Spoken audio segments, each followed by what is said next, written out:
don't think so. Take a seat. We would be honored if you would join us.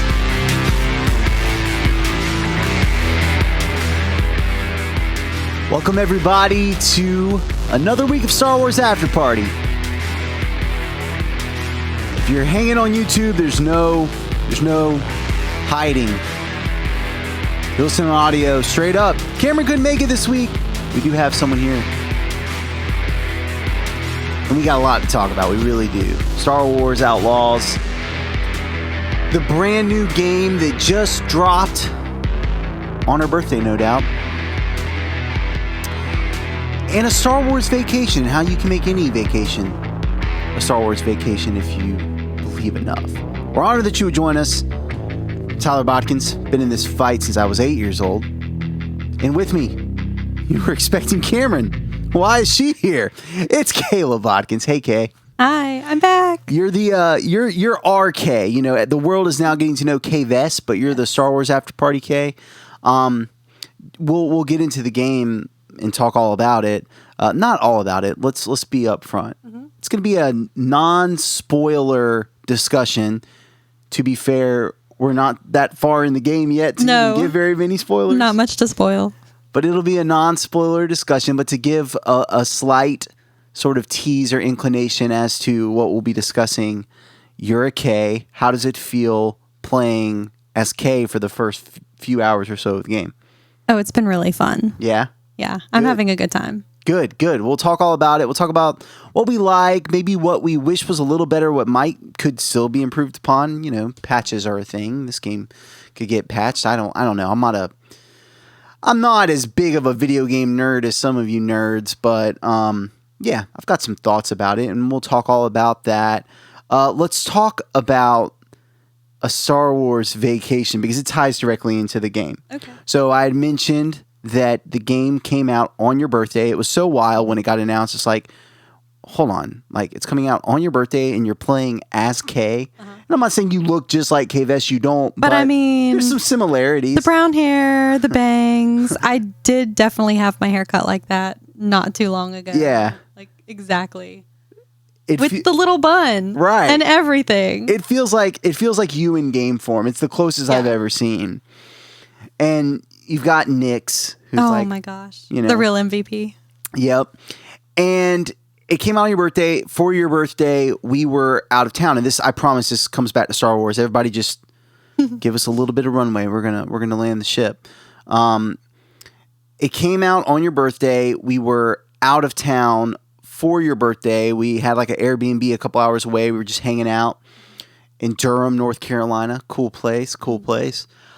And right before we left, I was like, are we bringing the PS5? Because like we're out doing a ton of stuff. We're like, are we really going to bring a PS5 with us on vacation for this Star Wars game? And we decided the last minute, pack it. Yeah. And we went to a Target there in Raleigh. You had like a bunch of random coupons. We ended up getting the game. A Target red card, circle discount. It was going to be like $80 after tax, and we ended up paying like $47 out the door. It was wild. I was like, okay, cool. So the force was shining upon us, and we got a great deal for the game. And then we just kind of went about our day. We played a little that night and just had a good time. The reason why I say any Star Wars vacation can be a Star Wars vacation is just that. Like, you know, every day we'd go out, we'd do some stuff, we'd have fun, then we'd come back home and we would just, it would get dark outside and we would just play Star Wars Outlaws for a while. It was fun. What did you enjoy about the first initial bit of playing before we get into the game proper? Oh, well, wait. First of all, I don't really do video games. Like, that's not my thing, especially not PlayStation. Give me your video games. Your video game background. That'll be good for this discussion, and I can do the same. Yeah, like Nintendo, like Game Boys, like Switches. But like all through growing up? Yeah. Okay. Maybe like some on the GameCube. Favorite games? Pokemon. Okay. All the time. Okay. Now Zelda, the Breath of the Wild. Yeah. I have not made it to Tears of the Kingdom yet. She's taking her time, I'm folks. taking my sweet time. She's very patient. She's been playing Breath of the Wild for like 2 years? 2 years. At least a year now. And maybe a little more. But maybe 8 or 9% through the game. I don't know. I really can't tell yet. It's like such an expansive game. I think that's the draw, is that you can just sort of take your time. And Outlaws feels that way in a lot of ways. There's definitely a lot going on. You can really... That's something I like about it. Yeah. I think that we talked about. So you grew up playing more Nintendo games, and is this your first Star Wars game? No? You've Yeah. played... No, I mean, it's hard to say it's my first because I've watched you play. But as far as like me playing, I think so. Okay. Yeah, for the sake of the conversation, I grew up playing, actually I'm going to save mine because I have a critique of the game. And when I say a critique, just something that's I've just noticed is just bothering me. It's just, it's definitely getting in the way of me enjoying it. And I'll save it. Yeah. We go through the rest of our vacation. We're having a good time. And we run into, we see like this, one night we were there, the first night we were there, we were walking around and there was this art studio just kind of open up on the street. We like art, so we're like, oh, let's go in and just look and see what's going on. And there was like a silent auction happening for just a bunch of art. And so we saw a couple like ceramics that we like and we put our name down. And then the next day we get a call that's like, hey, you won this stuff. We're like, cool. So we walk back to the art studio to pick up our ceramics and we see a woman who's got like a backpack on. It was like a little Grogu backpack. And, when you see someone, I've had this experience a lot with Star Wars, where I'll see someone with a Star Wars shirt on. I'll be like, hey, cool shirt. And they'll go, thanks. And that's it. It's just like, I don't know.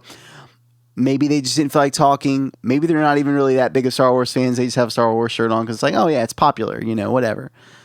This was not that. This was, oh, cool backpack. And she's like, isn't it a great time to be alive? There's so much Star Wars coming out. And I'm like, well, I just met another me. And we talked for what felt like forever, but in a good way. Yeah, it was fun. Probably 15 minutes. And we just talked about Star Wars. And it was this really fun experience where we're on vacation. We're just going about our day, picking up art, not really even thinking about Star Wars. Yet, just through a simple, like, someone wearing a Grogu backpack and a quick comment, and then, or maybe it was an Ahsoka backpack. I can't even remember. I thought it was Grogu, okay. yeah. And, we started talking about all the different things Star Wars, and again, it was like a kindred spirit type thing. There were two women, and it was Kayla and I. We were all sort of discussing different things in Star Wars, and they mentioned, like, the idea of, like, there's so much good stuff coming. Like, and whereas, like, there's a lot of critiques and criticism and complaints, like there's more than ever, and all that other stuff is still here. Like we can all still just enjoy Star Wars, and it was great. So running into them was a fun time. I don't know. We mentioned the podcast. Maybe they'll listen. Shout to the out, podcast. yeah. Shout out if y'all are you're listening and watching Clone Wars. I don't think any of us ever even exchanged names. Like it was just talking about Star Wars, just kindred spirits, and just all the different things that we like. We mentioned, the Star Wars After Party real quick, and then and talking about like how there's so much stuff now, but there was like a desert of time that everybody had to wait. And she was a little bit to get to this point. Yeah, she was a little bit older than me, so she felt it more than I did. But even, I was telling her, even the time, I mean, for me, 97 to 99 was a lifetime. When you're 8 years old to 10 years old, you fall in love with Star Wars. You're like, when are they going to make more? And so having to wait 2 years then felt like forever.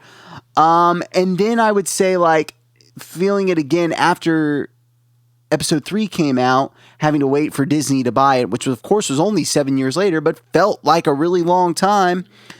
And, I think that even now, the generation below me is like, we have to wait 6 months to get a new Star Wars live action TV show. This sucks. It's just so funny. Like, we forget how much space there was before, and how, even if it's something you're not totally in love with, like, there's tons of stuff coming. Yeah. So it was fun. It felt like a really cool Star Wars vacation. Then we went back home and played the game more. Yeah. And so it was a fun Star Wars vacation. Any vacation, you don't have to go to Galaxy's Edge. No. You don't have to go to Star Wars Celebration. Any vacation can be a Star Wars vacation if you believe enough, I guess. I don't know, but it was fun. I liked meeting them, and it was a great conversation. So don't be afraid to spark up a Star Wars conversation in real life. My experience IRL. is they're so much better than the online ones. Yeah, that was fun. I mean, Star Wars After Party excluded. We're having for a sure. good time. Yeah. All right, well, let's get into Star Wars Outlaws. Here's what we're not going to do. We're not going to spoil any kind of plot. We'll mention a couple of characters like, Kay Less is the main character. We'll kind of give some thoughts about her, but we've only played, I would say, 3 or 4 hours of the game. Yeah, not very far. And a lot of that has been exploration. And a lot of it has been failing over and over and over again. And we'll get into that. But we will be discussing characters and just a general idea of what seems to be happening, thoughts on the world we've seen. I'll mention some gameplay stuff. We're just talking a little bit. It's very we're very early into the game. Maybe in what will probably be several weeks, because I just feel like it's going to take us a while to beat the game. I had mentioned to Brandon Grove, friend of the pod, that maybe he can come on and we can discuss, because he's a big gamer and he loves Star Wars games. And so maybe he and I will have a discussion, or maybe you can come back on. I know Cameron ain't going to play it. And I'd say that right to his face. I know he ain't gonna play it. If I'm having a time with it, Cameron ain't gonna like it. I gotta tell you. But anyways, so as we get into Star Wars Outlaws, what has been your biggest impression? Maybe what have you liked the most, or what has stuck out to you? What have you enjoyed the most? Oh, well, I really like Nix. I think it's really fun that you have this adorable companion who can basically like unlock things for you, and steal things. Yes. And he's very useful, but also adorable. Yes, It's very fun. It's like you definitely feel very protective of him. At the same time, I feel like I'm constantly putting him in danger. I'm like, go attack that stormtrooper. It's like, okay. He's pretty tough, though. He is. He's voiced by D. Bradley Baker. Who, Oh, okay. Maybe that's why I like him. is all the clones, but he's also done a ton Love of that guy. voice work. Like he was Appa in The Last Airbender. Yeah, he's great. So yeah, Love we've got another character to add to his staple Repertoire, of voice acting. Nix is great. What else has stuck out to you? What have you enjoyed of? Let's talk maybe a little bit about the system that is at play for your reputation. Ooh. Can we talk about that some? Yeah, let's do it. All right, so I'll set it up. Essentially, there are, and for now, I think there's 3, but I feel like the Imperials are part of it too, so maybe they'll end up being 4. But there's the Pike Syndicate, there's the Hutts, and there is Crimson Dawn. Yeah. And essentially, they each have their own territories. And in certain parts of these territories actually are off limits to you. If you get caught there, your reputation actually goes down. You kind of start at poor with everybody. everyone. And if you do things that, help the cartels, your reputation will go up to good. If you do things that hurt them, it will go further down. And essentially they'll at some point just shoot at you on sight if it's bad enough. And so there's levels to the game that you're playing. And choices to make. Yes. So let's talk about the choices. Yeah. Can you remember a specific choice that we had to make and how it reflected upon our status between 2 different groups? Do you remember? Yes. Okay, The first one that I remember, because I don't know, maybe it's just me and decisions are very weighty. And so now in this game, we're having to go through and make all these decisions that have pretty serious consequences one way or the other. Right. I think the first one that we did was to betray the Pikes by giving up information Say more. to Crimson Dawn. Yeah. Or not. Yeah. So Do you remember the context of it?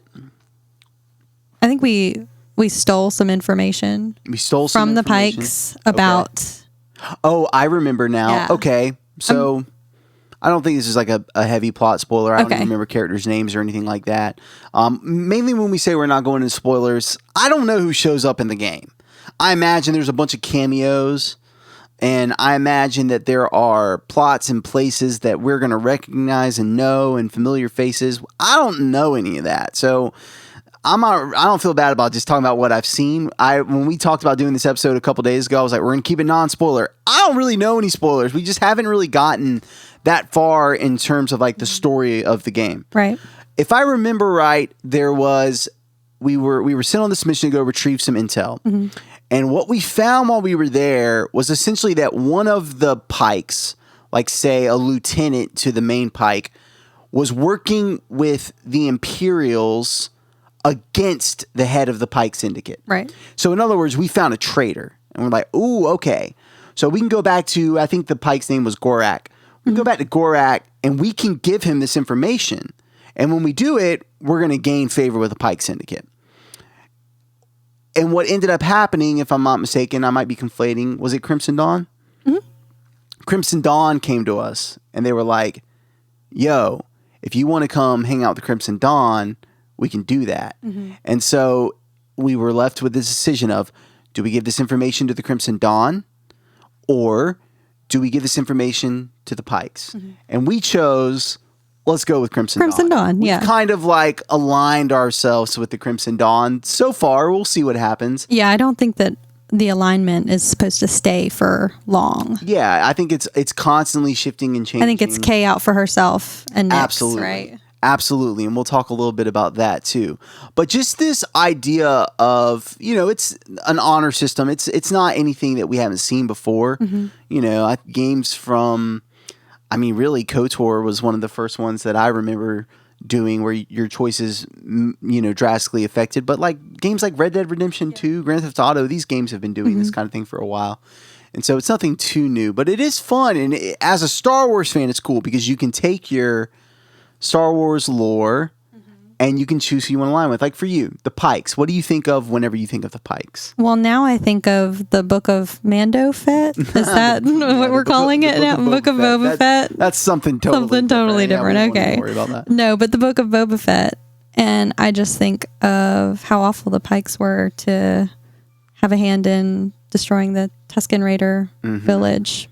Yeah, they run spice, so they're effectively drug dealers. Yep. And they didn't care for them in the Bad Batch either. And like if we're like, oh well, pharmaceutical drugs aren't so bad, it's like, yeah, they mine those spices in Kessel with slave labor, so they're drug dealing slavers essentially. It's like, okay, I don't mind not being aligned with them, right? So then you've got, who else? You got the Pikes, you got the Hutt cartel. So let's talk about the Hutts. Same thing pretty much. Right. Like they're involved in spice trade. They, Jabba keeps slaves at his palace. The game is set between Episode 5 Empire Strikes Back and Episode 6 Return of the Jedi. That's worth noting. And then we've got the Imperials, which again we haven't really done much interaction with, but from what I understand of the game, you do get in some way involved with some kind of Imperial something's going on there. Mm-hmm. And then we have, which of course we all hate the Empire, come on. And then you've got the Crimson Dawn. So what do you think whenever you think of the Crimson Dawn? And maybe I can give some additional backstory that Cameron and I have picked up reading the comics. So yeah, because when I think of Crimson Dawn, I think of Solo, which we just watched, and of course, Dryden Voss and Kira, and eventually like Maul. Yeah, for context, as well. For context, Solo took place roughly 10 years before A New Hope, and this is taking place roughly 4 years after. So, we're talking about 15 years after the events of Solo. Okay. Give or take. About 15 years after the events of Solo, if that helps at all. But yeah, so Dryden Voss is gone. Yep. Maul has since passed. Okay. So, Kira. Yeah. Talk to me about Kira. Well, I liked Kira. Yeah. I thought she was really cool. I feel like I don't know where she's at this point in time. Mm-hmm. I don't know what ended up happening. I have no idea of what happened from the last time we saw her. Yeah. In Solo. So here's where we can get into some comic book spoilers. So, okay. This can either, I'll be very general because honestly, this run was a couple years ago, and guys, I got a lot of Star Wars in my brain. I can't remember everything. I'm not an encyclopedia over here, although I've got a couple of different dictionaries here that we can pull from. So some slight Star Wars comic book spoilers, but if you're not interested in going and reading the comics, then maybe this could help inform some things about the game. So, that said, Kira and the Crimson Dawn are essentially trying to overthrow the Empire at this point. Okay. In between episode 5 and 6, of course, Han is frozen in carbonite. And the whole War of the Bounty Hunters, I think it's called like the Crimson Reign, and then what's the last? Hidden Empire, I believe, is the last of this like 3-part mini series crossover giant event that took place over the course of like a year and a half in Star Wars Marvel. And essentially, Kira steals. I want to say Kira steals. She was just involved. Everyone was trying to steal Han Solo and Carbonite. And it kicks off this big event. And ultimately, you come to find out that the Crimson Dawn has spies everywhere. All throughout the rebellion, all throughout the Empire, all throughout the cartels. And Kira is set on dismantling the Sith. Now, ultimately, we know from Star Wars, her plan doesn't exactly work because it's Luke who eventually, takes care of Vader and Palpatine. But that's kind of what's going on in this time. And what's been interesting playing the game is I feel like we are seeing that Crimson Dawn spy stuff. Yeah. Like, do you know what I mean? Feels like espionage. Like, yeah, talk about some of those events that have come up, if you don't mind. Like, okay. Do you remember seeing some things here and there with the Crimson Dawn and spies? Yeah, like they would just pop up out of nowhere and be like, "Oh, hey, by the way, your friend? Yeah, he's recovering from that wound, blaster wound." Yeah, they're like, "Hey." Like, I remember one mission we were doing, we were hanging out in a room, like a locked room. Like, we worked really hard to get there. And as we're in the room, the door opens and you turn around and it's someone that we knew. Yeah. Like, it was someone that like surprise. Like, oh yeah, we know them. They're on this mission with us. And they're like, hey, we want you to come work with the Crimson Dawn. And you're like, oh, you're in the Crimson Dawn. Like, yeah. And she's like, oh, and by the way, now that you've seen me. Yeah. Here's some information about this person on this planet that you know, like, cause we have eyes everywhere. It's really cool. Right. They really make it feel like, I'm at the point in the game, we're just starting, where I'm sort of like, I think anybody could be in the Crimson Dawn. Yeah, it kind of feels that way. It makes me want to align with them just because I feel like the Crimson Dawn is literally everywhere. They're everywhere. Even inside the Empire, inside. It just feels like the logical choice of who we should be aligning ourselves with. Now, say all that to say, it's a little threatening too. Yeah, it could be interesting if, because it's not always like, hey, you're a part of, it's like, and now that you know I'm in the Crimson Dawn, either work with us or I'm going to have to kill you. Yeah. And like, you can do that. You can kill people and they just aren't going to be in the game anymore. Like, it's a very interesting way that it's sort of like flowering out into like all the decisions and choices you make. They're definitely, I see them already starting to come back. So it's an interesting way of doing that. Right. Well, and then we just went on another mission where we stole from them. That's the other part too. Okay, let's talk about that. So then it's like, all right, you can do one of two things. You need this upgrade for your blaster. It's an illegal part, so you can't just go buy it. Yeah. You're going to have to steal it. And if you want to steal it, you can go steal it from the Pikes, or you can go steal it from the Crimson Dawn. And so we kind of go, here's a problem with stealing from the Pikes. The Pikes really hate us right now. Yeah, they don't like us. And so for me to get into Pike territory is very difficult. However, we're good with Crimson Dawn. We can just walk up on in there. We just walked right in. But then it's like, okay, but at some point we're going to have to start sneaking into their storage locker or whatever. Yeah, it was a restricted area. And if we're going to be in this restricted area, we cannot get caught. Because if we get caught stealing from our allies... Yeah, we're in trouble. It's going to make things worse. And then we have nobody on our side again. Yes. And so it's a very interesting way in that it makes you really consider the strategy of what you're doing. It's not just go get this thing. It's like, okay, what's the best way, as I'm thinking of this overall kind of thing that's happening, what is the best way for me to break it down and do it? Yeah. And it's fun. This game is very strategy based. It's very strategy based. It's very interesting. Again, if you know the larger, broader context of what's happening in Star Wars, it just adds more and more layers onto it. So we even met some people in the rebellion. Yeah. That was very short lived. I won't get into that, because that is the one big part of the story that I feel like we have experiences. Sort of just the first mission before we get to the big title sequence. And so, you meet even people in the rebellion. So there's people from all kinds of different factions. Your decisions definitely make a difference. Now, let's talk about this too. It's not always, if you do this thing, you're going to make this person happy. And if you do this thing, you're going to make another person happy. And whoever you make happy, the opposite side's going to hate you. We wondered about that, and we actually tested it a little bit. We did a mission, and then we're like, let's redo it again, but let's choose the other option. Yeah, see what happens. And one of the things that we did was we had a piece of information, and we were on a mission for the Hutt cartel. And you can take missions from everybody, depending on if your reputation is good enough. Like, for instance, there was some Pike stuff that we couldn't do. We couldn't work with someone because we didn't have the reputation yet. Right. So we were on a mission for the Hutts, and while we're on the mission for the Hutts, we come into some information.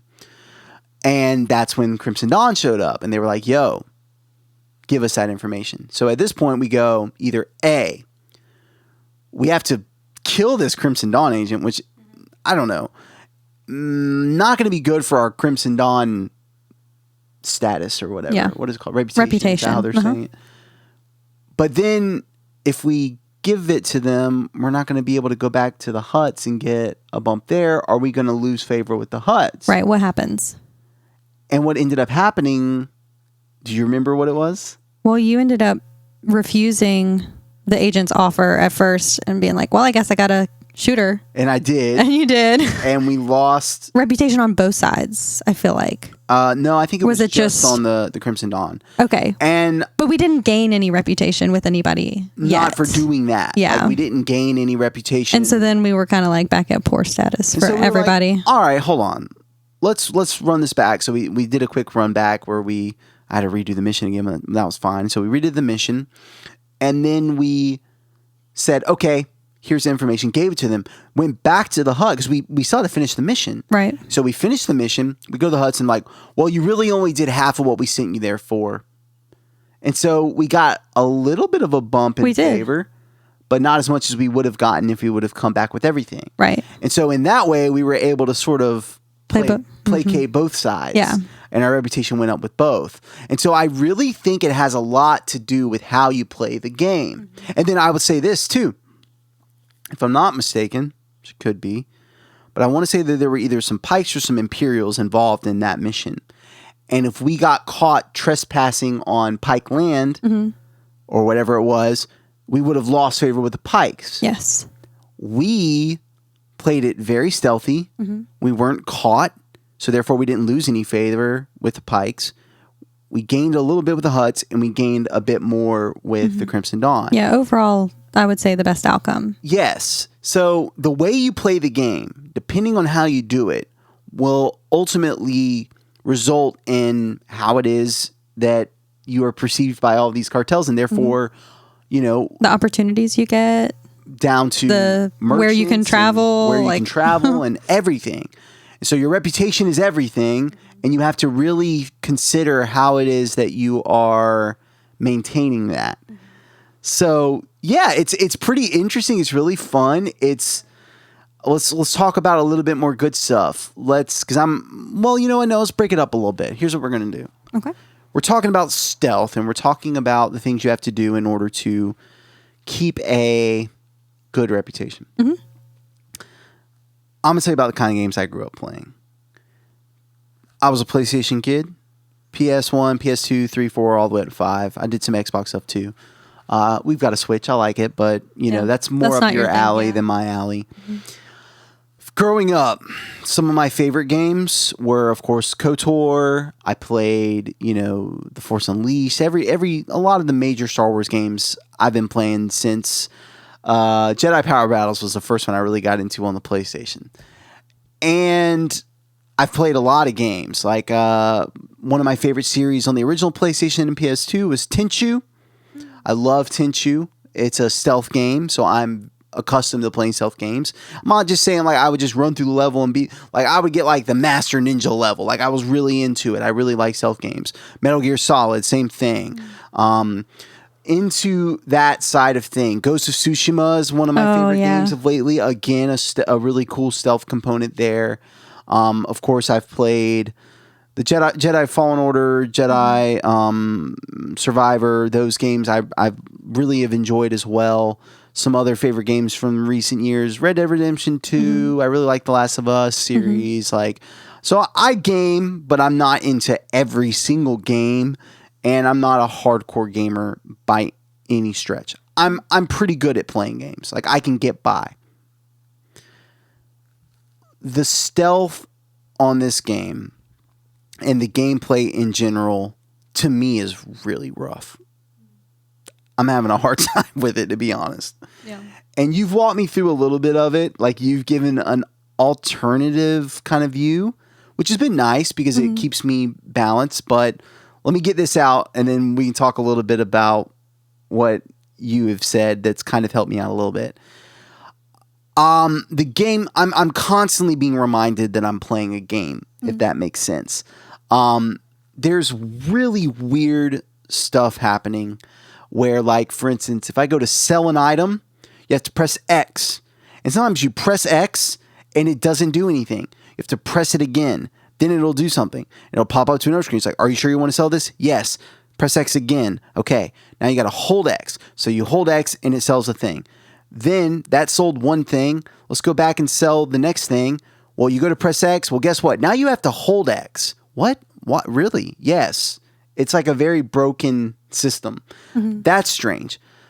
The way the game moves and the way that it feels, it's very clunky. Whenever I go to take someone out in stealth, you have to be very careful, very precise. You have to hit buttons at exactly when I'm trying to think of a way to say it that doesn't make me sound like a complete noob, because I think this is a valid, experience I'm having. If I'm playing Ghost of Tsushima, I'm not thinking about it. I walk up to someone and I just take them out. And there are ways to do it. There are that don't get you captured. I'm aware of that. With this game, it's like you can only take them out when the button to hit square pops up for square. And so in that way, it feels less like I'm coming in and taking someone out and more like I am positioning my character to activate a prompt. Okay. That's what it feels like. Well, and I will say that's part of the gameplay in Zelda. The way that I have played it. It's probably why it bothers you less than it bothers me. Yeah. But it just feels like I'm constantly having to button mash prompts, and it doesn't feel as fluid as I had hoped the game would feel. Well, and your other comment was that it just doesn't feel very intuitive. It doesn't feel intuitive at all, which after having years and years of gameplay under your belt. Yeah, it feels like this is almost one of the most difficult games I've had to get into playing. Meaning, generally, you start playing a game after 30 minutes to an hour.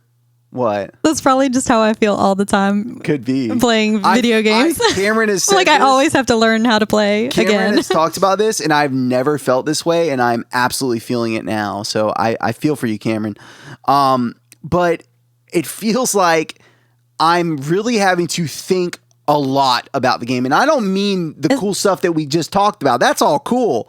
I mean, I look at somewhere that I'm supposed to go, and I'm like, where do I go? Where do I even start? Like, I don't see the place am I supposed to climb up? Am I supposed to take these people out stealthily? What am I supposed to do? And it feels like I am constantly running into that, where I'll spend 4 or 5 minutes walking around only to find, there's a place there that I'm supposed to press R3 that lets me jump up. Then there's weird stuff like, I had this happen. Oh my God. And maybe I'll just get used to playing the game. Maybe I'm just fair. I'm just telling you my experience. There's a like a little speeder bike that you ride around on. And to get onto the bike, you press R3. Okay. So you press R3 to get onto the bike. Then when you're on the bike, instead of just like moving the thing to move, you have to press the R2 in order to move, like to accelerate. Fine, cool. But R2 is also shoot when you're not on the bike. By the way, you can't shoot while on the bike. Yeah. So people are chasing you around shooting you while you're driving the bike. You can't do anything. You could do like a power up, which I didn't. It doesn't feel good to me. Anyways, so then when you want to get off the bike, you don't press R3. You press circle. So I'll press circle. I'll get off the bike. Then I want to get back on the bike, and then I press circle to get on the bike. But circle doesn't get on the bike. Circle crouches. R3 gets on the bike. And then if I press circle thinking I'm getting on the bike, I crouch. And if I press R2 to accelerate, I shoot. And I'm just like, oh my goodness. Like, it's not like, for instance, in Grand Theft Auto, you press triangle to get in and out of cars. I don't know. That's how it is. And yeah, maybe you accelerate and shoot in the same way. But it's just something about it just feels so unintuitive. That's the only way I'll describe it. Sure. And maybe it's just me. And maybe everyone else is playing this game and they're like, nah, dude, the controls are sick. But to me, it's like if you're not perfectly positioned to take someone out, and just even the way that you get detected feels so rigid compared to a lot of other games that rely on stealth. And I would say this game is way more stealth-based than I thought. Mm-hmm. And if it's going to be that stealth-focused, great. I love stealth games. Why is it so hard? It is so difficult for me to go through this game via stealth. So that was sort of my experience. Now, you brought a different experience because you're used to playing games like Zelda where what I'm describing as what feel like negatives maybe are a bit more of a feature in those kind of games. Preference. Or a preference. Yeah. So you also had some good advice for me that has been helping. The game has gotten a little bit easier, but I want you to tell everyone else, because maybe if someone's listening, they're like, dude, I feel the same way, Tyler. Tell them your perspective and what you let me know, and it has helped me some. Well, I'm not sure exactly which part you're talking about, but the way that I am approaching this game obviously is as like, I'm a noob, whatever. Like I don't play PlayStation games. So all of the controls are foreign to me. And so I'm having to figure them out anyway. And I don't really play games very often to begin with. So it's all a learning curve for me. So I don't really mind the prompts so much that way. But I think they're also using the prompts to try to teach you how to be Kay in this situation, because she's this lone female other than Nix, like going about the galaxy, trying to do her Han Solo thing. Yep. But she's a like unaccompanied woman. Like she doesn't have all the brute strength, and she doesn't have like she can shoot a blaster, but she's not like super skilled. She doesn't have a lightsaber or Jedi Force abilities to protect her. Like she has to kind of think like strategically. How can I get in and get out and be undetected? Right. It's less about the upfront conflict, like all out blaster shootout, and more about, well, how can I find my way into this place and align myself with people. She's kind of doing it on her own right now, and I don't think that's going to be forever. I think that eventually, like, she'll have better skills as she does this, and she'll have more allies to draw on. But right now, she's kind of on her own, aside from Nix. Yeah, you mentioned, like, the game is trying to get you to play like Kay, and you are a Kay. So you're also a woman. And so you mentioned, like, hey, brute force isn't going to cut it. You're going to have to go at this a little bit different than what you would normally do. And you can't just like walk up and be like, hey, fight me. Exactly. It literally goes it doesn't go well. Like, it doesn't work well. And see, I think that's kind of, you probably could if you wanted to, but it would be kind of it did not work out very well for it didn't work out. So we'll talk about that. So like usually in games when there's a stealth component, but there's also action and shooting, a lot of times you can sort of just pick which way you want to go. And there's not really a benefit or deficit depending on which way you choose. You just kind of get to choose your own adventure. This game feels like it absolutely is biased towards stealth and sneaking around and taking people out. And, and what I would say is that's kind of been my issue, is that if you're going to make that so important, then maybe make the stealth mechanics feel a little better. That said, when you pointed that out to me, I realized how important, and my comments that I made, I would love for this game to get patched because it feels rough to me right now. It really does feel pretty rough. And that's not against the creators. That's more the nature of AAA video games. It's like this game is coming out on August the 30th. Yeah. And it is coming out on August the 30th. So make it happen. And I know that's, as someone who is creative, sometimes deadlines are good. Sometimes they're really tough to work against. And this feels like something that was probably really tough to work against. You always hear about it with video games. And so I think a lot of it's that. And I'm sure that they are still working on smoothing some things out. And they'll roll out patches and updates. And I hope that it really does help with some of the issues I'm saying. That said, one thing that you mentioned was like, you're going to have to be really smart about this. Like, look for all the different ways to get into this place. Yeah, you do some recon. Like you talk about walking around the place, like seeing where's the point of entry.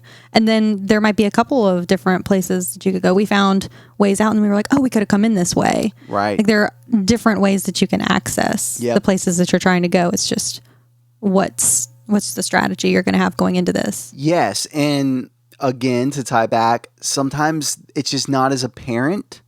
Like usually if you're going to climb up something, it looks like something that's climbable. Sometimes it's difficult to find those, what are the words, signifiers of this is the way that you should go. Yeah. It's not very intuitive in that way, but those ways do exist. Yeah. I think the game could have done a better job of moving you towards that. Yeah. But ultimately, it's there. It exists. So there is a path forward. Yeah. And the last mission we just did, we did really well. But what were you going to say? Oh, well, Kay can't jump. She really can't jump. That's part of the frustration. It's been rough. there are lots of different paths. She's always falling. And you fall a lot. The driving around on the little speeder bike is... Oh, you're going to run into everything. You're going to run into everything. There's just a lot of well, and there's places... frustrations in the game. Like I feel like, and maybe this is a skill that we'll pick up. I would hope that this is a skill, but like places where you feel like, oh, I could get through here. Right. Like places you could crawl through or something. Like watching Jedi Fallen Order. Exactly. Watching you play this. It's like you don't have to be a Jedi to like slip through this like little crevice in the rocks. Right. Or to climb up a little rock face. Yeah, we're going to talk a little bit more. Quick break. You're listening to Star Wars Afterparty. We're honored that you would join us. Make sure you're subscribed on YouTube for video and wherever you get your podcasts for audio. If you would like to help the pod grow, consider sharing with the Star Wars fans in your life. In addition, leaving 5 stars on Apple or Spotify, giving the video a like, or leaving a comment on YouTube are extremely helpful. Written reviews are the best way to help the podcast reach new listeners. We appreciate your support. Lastly, we want to hear from you. Record a voice memo on your phone and send it over to starwarsafterparty@gmail.com. Written email works too. Now, back to the afterparty. You were just mentioning that one of the things we ran into just now before coming into play was like this glitch where... It looked like one guy. It was like one person. We heard all these people talking. Yeah. But there was one person that you could see. And I was like, as we got closer, I was like, oh, that actually looks like 2 people. That's 2 guys, yeah. I was like, I think, okay, I was going to take that one person out. But now I'll whistle. But now I'm going to try to get one of them to come over because apparently there are 2 people there. And then we whistled and the person started coming over and that one person morphed into 4 people and they all started attacking us. Yeah. And it was just like, even though we were hiding like we were supposed to for stealth. We were hidden. There's like a black shadow that's sort of like a vignette type thing that comes whenever you're hiding and we were hidden and one person became 4, and we were not hitting it anymore. It was just like, then it okay. was a shootout. So there's definitely buggy things. Now, something that we've not really done as much that I'm looking forward to getting into, there's like some space sequences and some space battles. Oh, yeah. We haven't really seen that at all. We haven't done it at all. We've really been doing a lot of explorations, lots of side quests. We've done like some treasure hunting. Yeah, I like that part. I like the fun. Exploration, finding hidden things. That's cool. It's going to be cool when we go to places like, I know, it's episode 9, Komiji? Is that the name of the planet? That doesn't sound right. Kojima. There we go. Where Zori Bliss is from. Oh, yeah. Yeah. And so we're going to go there. What's that? Kojimi. Yeah, I don't know what I've been saying. That's what it is. Yes, that's right. And then I know we're going to Tatooine, and so that's going to be fun to see some, some familiar places. I'm looking forward to that. Where we started out at? Where did we start out? Oh, yeah, we started out on Cantonica, Canto Bight. Okay, yeah. Well, Cantonica is the name of the planet. Okay. Look at the trusty Last Jedi. Okay, but yeah, Canto Bight. Yeah, so we started off Canto Bight, and it was cool. It was interesting. It was interesting to see that world. Kay sort of lives on the outside of that. She's not, the rich and the wealthy. She's certainly like one of the working class. She's a thief. She's out there trying to make some stuff happen. We got a little brief glimpse to maybe some stuff about her backstory, but we don't fully know. That said, there's some stuff clearly that's been going on, and so it'll be interesting getting into that. Overall, my impressions of the game are this: very frustrating gameplay. It looks good in terms of the planets and everything. Like the atmospheres are very Star Wars. Well, and you talk about the loading screens not being a thing. Oh, so we'll talk about that too. The atmospheres look really good. It reminds me of KOTOR in the sense of the way KOTOR felt, which was just like, look at these, these sprawling landscapes, and it looks and feels Star Wars. This is so cool. There are no loading screens. Like you go from, you start the game and you run some missions and you're running away from people, and then you go into a plane or not a plane, but a ship, and then you fly up into space, and there's no loading screens anywhere. Yeah. It's wild. So it's really cool. But then like the modeling of Kay doesn't look that great, and the dialogue, and it doesn't match. Like talking like this, and if you're watching me on YouTube, you kind of get what I'm saying. If you're listening, it just doesn't line up. Line up very good. Like the mocap and the I don't know, they call it face tracing. I don't know, whatever it is. I don't know video game stuff. I'm just saying it doesn't really. It's not that convincing, but there are parts of the game that do look great, and there are parts of the game that. The game sounds great. The score is really good. There's all the Star Wars sounds are there. Like it's interesting. There's so much good stuff going on. I'm really looking forward to seeing how Kay develops. Let's do a little speculation. Difficult to see. Always emotion is the future. Meditate on this. I will. I'm gonna guess that like right now Kay's like lone going at it by herself. I know there's that cool droid commando with the jacket, like you see him on the cover of the game. I imagine that guy's going to be a part of the crew. We met a mechanic that kind of seems like he might be sticking around. It'll be cool if we like develop a crew, because that's one thing that they keep sort of saying in the game is like, hey, this crew, they're untested. It's a new crew, and hey, you're by yourself, so you can't do this. So it seems like they're pushing us towards found family, which is what Star Wars does. Like we have our ship, the Trailblazer, we have us and Nix. Maybe we're going to add some more people on. It feels like that's what's happening. Yeah. So I don't know. I'm looking forward to that, and I hope that happens. And I'm excited to see Kay's backstory develop and see where she's going to go and how this all sort of like culminates with the larger Star Wars verse. What about you? What are you looking forward to, and what do you think might be happening? And please, like, whatever thoughts you have about the game that you've liked thus far, we'll kind of starting to land the ship a little bit here. Well, I was just thinking about how our choices are going to really impact how things go for Kay. Potentially. Like, there are so many different ways that we could speculate based on the choices that we're prompted with throughout the game. And so I feel like it could go a lot of different ways. I also recall, the big bad guy and how many credits were on our head that we saw on the screen? Yeah, 400,000 credits. Are we going to be hunted down? Yeah, we have a death mark. Yeah. So we really are going to need some allies. Oh, that's a good point.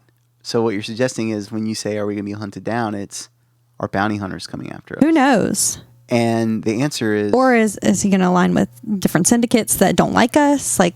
How is that going to play out? Yep, interesting. That'll be really cool. Because we're not in the clear. We stole some stuff that we probably shouldn't have stole from some people we shouldn't have made angry. Yeah, you're right. Yeah, that's fun. I like that. You can tell, even though I've had some things about the game that I'm like, man, I hope they patch this. I'm not gonna lie. I hope so. If I go over there today and there's an update file, I'm putting that thing on let's fast. go. I hope they're fixing some of this stuff. I don't really know how video games work. Maybe that takes months. Maybe by the time I beat the game, if I go back for a replay, it'll feel better. I don't know. Whatever. But as much as you hear me saying that, there's a lot of cool stuff about the game still absolutely. to be found. Mm-hmm. And so I'm finding that finding it is a little bit more difficult. A little challenging, yeah. Negative things, but there's still good to be found in the game, and I'm looking forward to doing it. It's been fun playing it with you. Yeah. I've really enjoyed us sitting down at the end of the day and playing an hour or two of the game. It is a little different because, in my previous video game playing, if I got a new game like this, I would just sit down and play it for hours. Just binge it, yeah. Can't do that when you have to play with somebody else. Our schedules have to align, but also we've just been doing so much stuff, vacation stuff. We've been creating, making things. Well, and I like that it kind of replaces some TV time. It does. It seems to replace some TV time, which is good because there's no Star Wars TV right now. Yep. Although I believe it might be not next week, but the week after. I think that Star Wars Lego miniseries is coming out. Oh, that'll be so fun. Looks so fun. I'm really excited for it. But cool. But that said, you're right. It replaces some of the TV time, which if you're a Star Wars fan and you're kind of like, I don't have anything Star Wars to watch right now. How can I fill this Star Wars size hole in my heart? Maybe Star Wars Outlaws is the answer. If you've got a system that can play it, I would recommend checking it out. And when I say check it out, that can mean different things. If it's in your budget and you can go drop $70 and it ain't nothing, sure, try it. See what you think about the game. Maybe I don't read a lot of reviews, so I don't know what the reviews say. Maybe check out some reviews. Maybe there's a validity to the things I'm saying, and that should be a cause for concern. I don't know. Listen to the video game experts, or maybe do a GameFly thing and get the game for there you go. Whatever. There's lots of Test options. You guys know what it is, but I would recommend at least checking it out. Yeah. And I know that video game playthroughs exist on YouTube, so maybe even that's a fun way to do it. But it seems like a worthy story in the sense of I like Kay Less. I like her attitude. She's a bit unsure. I hope to see. Oh yeah, but faking it till you make it. There, she makes it big time. Every step, she's like, "Oh yeah, bombs. Yeah, I work with bombs." Yeah, my blaster can do that. Yeah, totally. Exactly. I'm good. My blaster can do that, and she's like, "Let me go mod my blaster." I can go mod my blaster, which is great because honestly, I can so relate to that. Yeah. I remember one time I got a text. It was like, "Hey, can you play this instrument on this day?" And I was like, "Absolutely." And then I remember you're like, I'm very confident that I can figure out how to do it. I'm gonna have to learn how to really play this instrument in 4 days or whatever. Yeah. But I knew, it's fake it till you make it, and it really does work. And so, anyways, I remember with Kay, just all that stuff. I'm really looking forward to seeing how that develops. There's so much good. Yeah. And yeah, it can fill up this Star Wars size hole. Speaking of filling up a Star Wars size hole, I'm spending the entire day podcasting. Yeah. We launched a Patreon a few weeks ago. The podcast is very small. The Patreon is even smaller. It's okay. It's sort of this. We were encouraged to start it. And I like the idea of having a place where people can come and just talk about Star Wars and just the things that we enjoy. And it's not to say that, like today, there won't be some stuff that's like, oh man, I found this to be a bit distracting. You can bring your qualms. There's no problem with that. But it's a place on the Discord, if you choose to get in at that level, where you can get in the Discord and talk about different things. And one of the things that we're doing Patreon-wide is we're going back and redoing the Clone Wars in chronological order. And so each week we've kind of set it up to do a new arc. And I've been recording bonus content. It's been me, Cameron. The reason why Cameron's not here this week, he's literally, and I'm going to tell you what we're going to talk about next week. Cameron's got a gig. I think he's either going out of town today or tomorrow. And he's just, this dude, he plays music, he cuts hair, he has a day job, he's got a family, like he does the podcast. Cameron is a man of many different things. And so that's why a lot of times it's just me on the mic for the bonus content over in the Patreon. And why sometimes people like you or people like Jim will come on and do the show. That said, the bonus content I've been doing is essentially just commentaries of the Clone Wars. And today I just uploaded the 10th episode of bonus content. So if you're enjoying this and you want to maybe listen along while you watch through the Clone Wars, or you could always watch the episode and then listen to my thoughts. It's however you want to sort of choose your own adventure type thing. But we're doing that and it is open. So if you're looking for a way to have a little bit more Star Wars in your life and you enjoy Star Wars After Party, you can jump over to the Patreon. If not, we're still hanging out here every week. Nothing's going to change on that end. But I just recorded 2 Clone Wars episodes for the Malevolence arc, and I'm about to record 2 more as soon as we get done with this.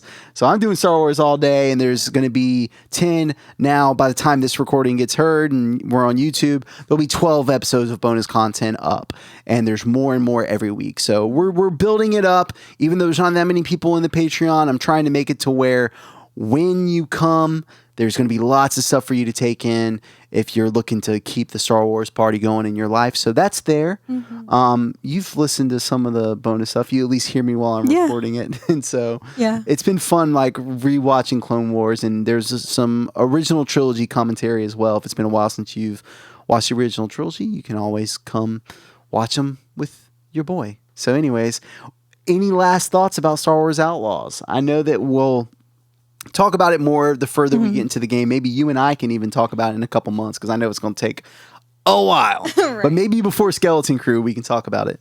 Yeah. No, I'm just excited to keep seeing how things unfold. Me too. Cool.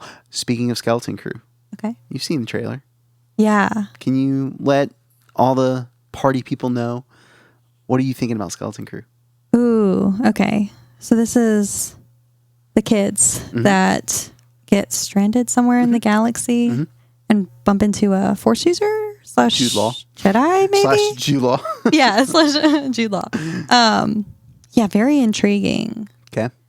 I haven't really speculated very hard on this yet, but I'm excited for it. Good. It's interesting to come at this galaxy exploration kind of story from kids, like the perspective of some kids alone in the galaxy, unaccompanied, whatever they're doing. Yeah.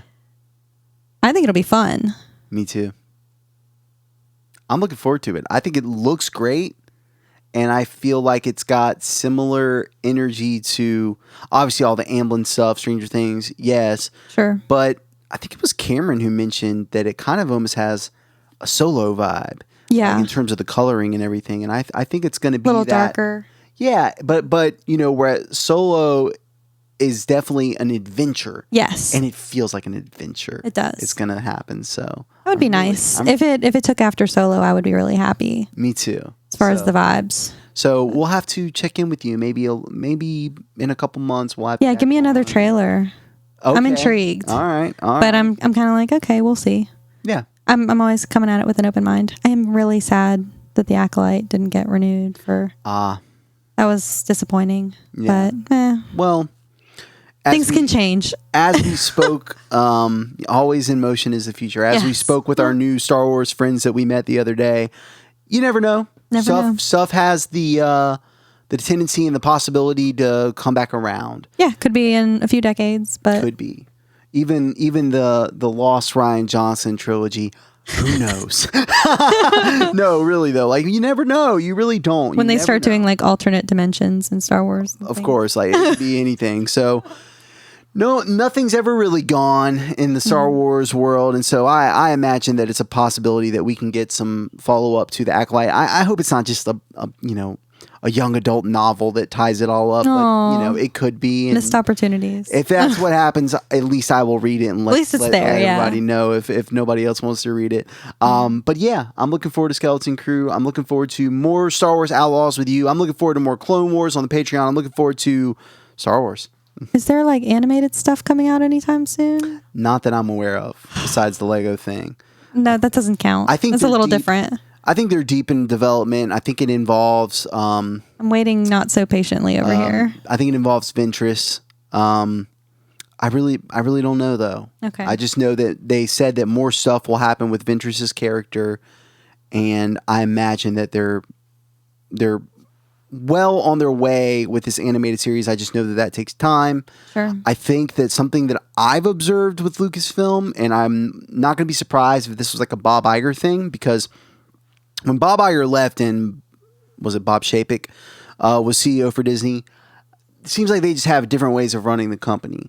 And one of the things that happened when Chapek was there is it was like, announce a million things, announce everything, announce all this stuff. Yes. Half of which, even though it got announced in 2020, we still haven't seen or haven't even heard of since. What happened to that Droids animated movie thing? Oh, that would have been fun. What happened to that? What happened to the Lando thing? Like, there's so much stuff. Rangers of the New Republic. We kind of know. Well, yeah, we're not getting into that. But you know what I mean? Like, there's just so much stuff that got announced. And now that Bob Iger is back, it feels like the opposite. Yeah. Whenever they did D23, I was like, ooh, what kind of new Star Wars news are we going to get? We didn't. They are like, Skeleton Crew is coming. Here's a trailer. Like, well, yeah, we knew that. Like, Andor Season 2 is coming.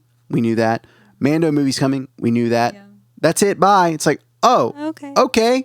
I think that they're being a little bit more close to the vest. They're not, because I think that they know that we've got to a point as fans where it's like, well, who knows what's going to happen? Who knows what's going to actually come out? Right. And so I think that's what's happening.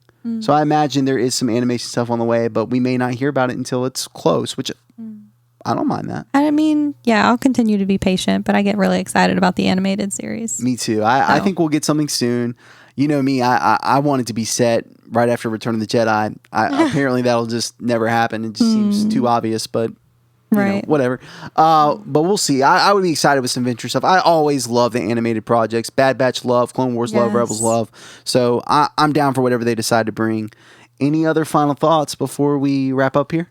I think I'm good. Let's go play some more. Let's land this ship so we can go play some more. All right. What are you most excited about playing today? You want to go do like a treasure hunt? You want to do a main mission?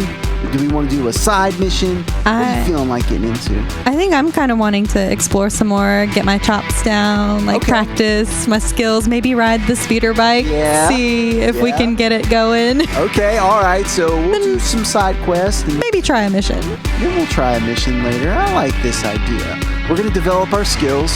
I don't mind updating everybody week to week if I have some development happen. Like, oh man, this patch up. I'll keep you guys posted on Outlaws. Chat about it in the Discord, maybe. Absolutely. Talk about it in the Discord. Thank you for coming on today. Well, thank you for having me. Thank you for listening and watching. Until next time, Tyler out. Kay out.